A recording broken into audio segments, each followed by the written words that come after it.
寫字咧，最重要就係心靜坐姿，身體要坐直，兩隻腳要踏平喺地下。咁首先揸筆咧，我哋套用五字執筆法嚇。我哋有5隻手指，其餘最簡單，我哋好似咁啦，首先揸咁樣好 OK 啦嚇。我睇到你，你睇到我，我哋將呢兩隻手指開始揸喺呢度，揸住中指搭喺呢度，無名指喺後邊，造成咧中指同無名指咧好似前後，大家捉住隻手咁。跟住其實隻尾指咧係冇乜作用，不過我哋收埋好睇啲。咁睇到咯喎，揸得自然啲。揸筆嘅上下都有分嘅，譬如我哋普通浸住寫普通字咧，就喺呢個筆嘅大概1寸多啲。如果你寫嗰啲字係大過啲，咁你就自然要升高少少啦。甚至乎如果寫仲大個字，你要企起身活筆掉筆咧，嗰支筆仲要高少少。咁大概咧呢個最簡單最容易學嘅。咁而家我今日教各位就係寫台面嘅字。咁筆咧其實我哋係要好重要咯。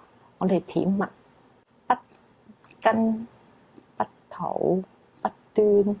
首先咧啲墨咧就係要一半索晒，能夠喺筆根、筆肚嗰度索晒墨。我哋再喺個墨邊嗰度咧，將支墨咧好似用啲墨去潤澤嗰個筆毛咁，咁睇到佢好靚。咁筆咧揸筆嘅時候最重要就係要企直，千祈唔好咁樣。咁喺呢度如果企直支筆咧，就會幫到你寫得啲字比較直一啲，亦都可講係一種行氣嚇。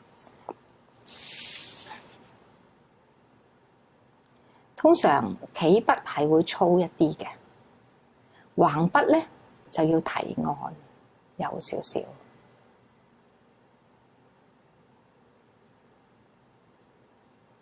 呢啲叫做落筆嚇。咁點墨咧唔需要成日點嘅，通常咧我哋咧就要控制，唔可以習慣性點太多嘅墨。嗱，喺呢度要用力落去。如果喺呢啲位唔用力咧，你個字咧睇唔出你自己力嘅存在。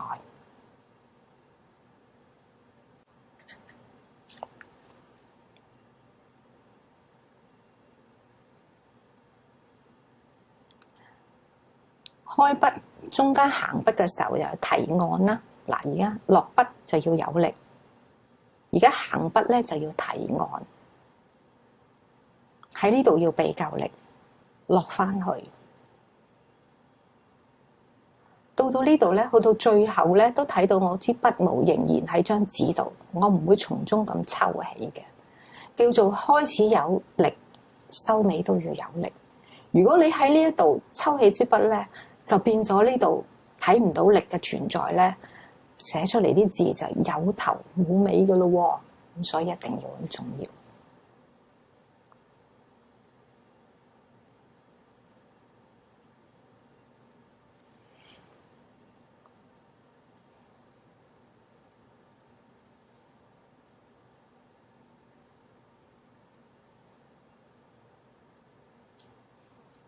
第一筆落筆嘅時候，按提頓，逢親呢啲力嘅存在一定要重要。按筆，特別第二筆提頓轉，按提頓，咁你會發覺咧，嗰啲筆畫由開始至結尾咧都有力嘅存在。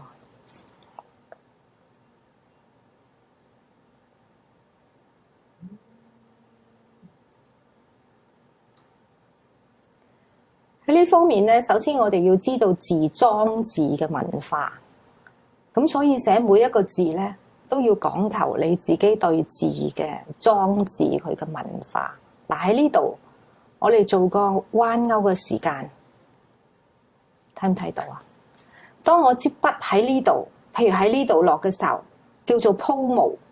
當佢一路落到時候咧，嗰支毛咧個毛筆已經係握到好似掃把咁嘅咯喎，好似掃把咁。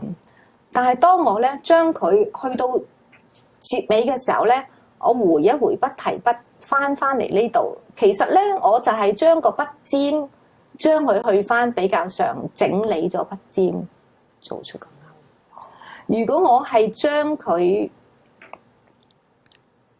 唔再去提筆，咁樣咪變咗好似個掃把筆咁掃出嚟咯。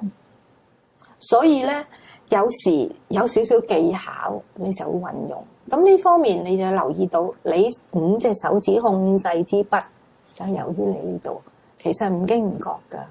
嚇，咁你會發覺咧，你自己係做緊手部運動，你隻眼睛去望落去，睇到寫出嚟個形象嗰個結果咯。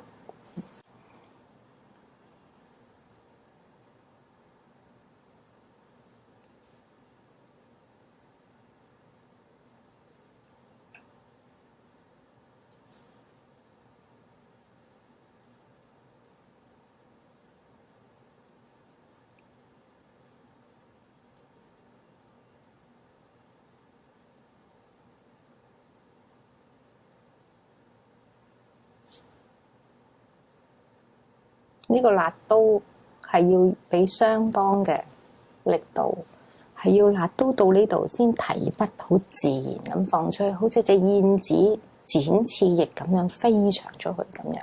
咁你寫個字，你會諗到大自然呢幅美景，一隻雀仔展翅高飛嘅時候，係咪同時間你係寫字之間，你係好似哇咁靚嘅美景喺度，哇好舒服喎咁你就享受緊咯嚇。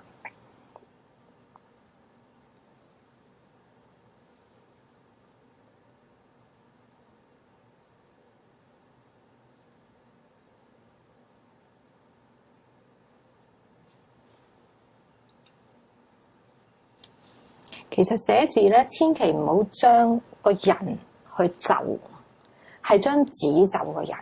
譬如好似而家你寫到，而家嚟呢度，你就要將張紙褪翻上去，去就個人啦。咁你隻眼先係安靜喺中間，唔需要咁樣。咁你咪就佢，咁你就歪咗個字。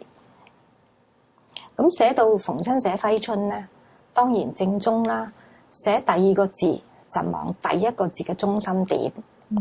寫第3個字，亦都係要望第1個字嘅中心點，所以你先攞到嗰個直嘅行氣直落，係咪直㗎？我劏出嚟，大家分得係啱嘅，呢度啱啱半個字。咁你寫到第4個字喺呢度開筆，你一定要望翻呢一度，咁你先至能夠好垂直咁落。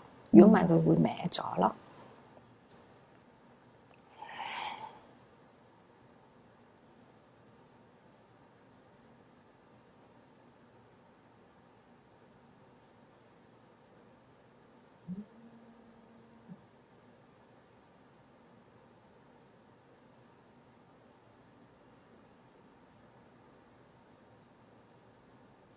有時支筆咧喺呢邊撳開叉咗，你反轉支筆咧就變咗啱啱係支筆咧，好似係修整咗咁嘅。咁呢個就係你運用支筆多方面嘅技巧咯。個心字咧就好似好窩心咁嘅喎，其實自如自己嘅常態就係咁啦，好似好窩心咁俾個心形佢嘅喎。最後呢度都要俾力，最後都要俾力嘅。嚇，咁就係啦。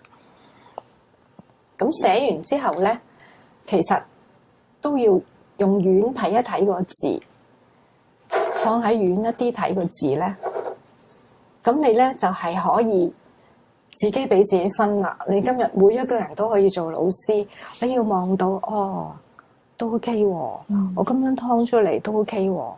咁你一定咧，雖然你第一次係好自滿感，你永遠都要想希望揾到一啲錯處出嚟嘅。咁呢樣嘢就係你要求自己啦。咁呢樣嘢我就係自己咁諗。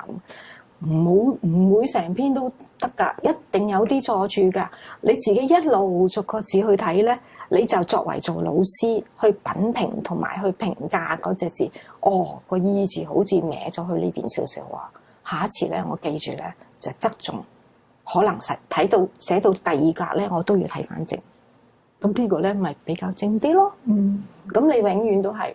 就通常人一定係自滿㗎，OK 啦，呢張寫得幾好啦咁樣。其實俾自己一啲嘅評價係自滿係好嘅，係正面嘅。